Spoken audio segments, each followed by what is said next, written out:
Bonjour à tous. Alors aujourd'hui, je voudrais méditer avec vous 4 versets que nous trouvons dans Marc 6, versets 30 à 34. En fait, dans ce passage, il ne se passe rien de spectaculaire. Pas de guérison, pas de parabole, pas de discours impressionnant de la part de Jésus. Mais alors, quel message évangélique trouver ici? Où est la bonne nouvelle de ce passage? Alors essayons de voir ce qui s'y cache. Alors, dans ce texte, Jésus ne dit qu'une phrase. Une phrase qui semble bien plate, mais moins banale qu'il ne le semble. Il dit ceci: venez avec moi dans un endroit isolé, loin de tout le monde, pour vous reposer un peu. Les disciples reviennent de leur première mission d'évangélisation et ils sont fatigués, épuisés même. Et Jésus les invite à se retirer dans un lieu, à l'écart et isolé. C'est une invitation au ressourcement. Ils ont beaucoup donné et donc ils ont besoin maintenant de se reposer. C'est juste et c'est bien. Le premier message que je lis dans ce court épisode est un message d'encouragement au recueillement et au repos. Nous avons tous tant à faire, nous courons de ci, de là, nos agendas sont surchargés et nous nous éparpillons en 1000 tâches et nous avons parfois l'impression de ne pas en faire assez. Nos esprits sont surchargés par des informations de tout genre que diffusent les journaux, les radios, les télévisions, l'Internet. Nous sommes tenus en haleine par l'actualité, inquiets, tendus, dispersés, perplexes. Alors c'est à nous, peut-être, sans doute, que s'adresse cette parole ce matin. Venez à l'écart, dans un lieu isolé, et reposez-vous un peu. Cette parole nous invite à venir déposer un moment les soucis du monde pour reprendre des forces dans la présence de Jésus. Faisons-le, frères et sœurs.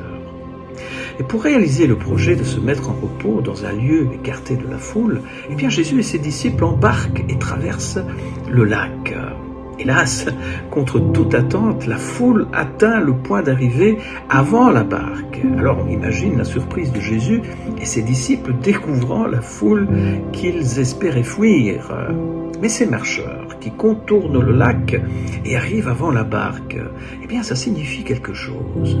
C'est la puissance du désir qu'ont tous ces gens d'entendre encore et encore Jésus. Et ça c'est formidable. Ensuite nous lisons que quand il sortit de la barque, Jésus vit une grande foule et eut compassion. Il fut ému, remué en lui. Jésus voit la foule, mais attention, ce n'est pas seulement un phénomène optique, parce que vous savez, on peut regarder sans voir. L'œil peut être imprégné par une image sans que le cœur ne saisisse l'image. Oh, combien de mendiants voyons-nous sur le chemin sans les voir? Nous passons notre chemin vaguement embarrassés, sans modifier notre trajectoire. Jésus, lui, s'arrête en empathie. Il s'arrête car il voit et devant les circonstances, eh bien, il renonce à son projet. Parce que le repos, eh bien, ce sera pour plus tard. Alors que le premier message du texte nous invitait au repos, eh bien, le second message nous donne une hiérarchie de valeurs. Le repos, c'est bien, c'est nécessaire, mais la prise en considération des autres, c'est encore plus important. Et donc, dans ce texte apparemment banal, eh bien, il contient un message important. Il n'est pas, certes, interdit de fuir la foule, mais il faut aussi la voir. Il faut à la fois savoir se reposer loin du monde, mais il faut aussi savoir renoncer au repos quand l'urgence est là. Tout est une affaire d'équilibre, évidemment. Le récit de Marc dit encore autre chose. Il donne l'explication de l'émotion, du pourquoi Jésus s'arrête. C'est parce qu'ils étaient comme des brebis sans berger, nous dit le texte. Le thème du berger est toujours associé au repos et au repas. C'est l'image du berger qui nourrit et conduit en lieu sûr. Or ici, pas de repos pour le berger et les disciples. Le repos et les repas, c'est pour les autres. Notre épisode se prolonge d'ailleurs, vous le savez, par le récit de la multiplication des pains. Mais avant de nourrir cette foule avec des pains et des poissons, eh bien Jésus va l'enseigner, il va leur distribuer sa parole. Et c'est là qu'est le troisième message de ce texte, qui semblait a priori ne rien vouloir dire. Eh bien le message, c'est qu'aujourd'hui, c'est l'urgence, c'est de répondre aux besoins des foules qui sont comme des brebis sans berger. Jésus renonce au projet de se retirer au calme parce qu'il voit cette foule en besoin de recevoir l'enseignement de sa parole. Alors je dis 3, mais en réalité, c'est une et une seule bonne nouvelle qui nous attendait derrière les mots de ces versets de Marc 6.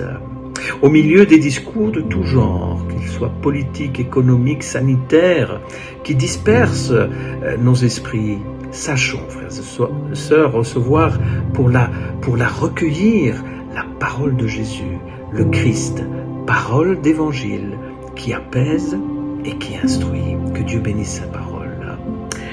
Père, nous te remercions parce que tu es le berger, Seigneur. Tu es le bon berger qui nous voit et qui nous connaît. Tu sais de quoi nous avons besoin, Seigneur.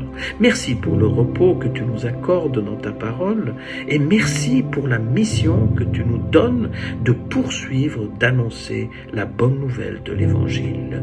Puissions-nous trouver la paix et la restauration dans cette bonne parole. Merci au nom de Jésus. Amen.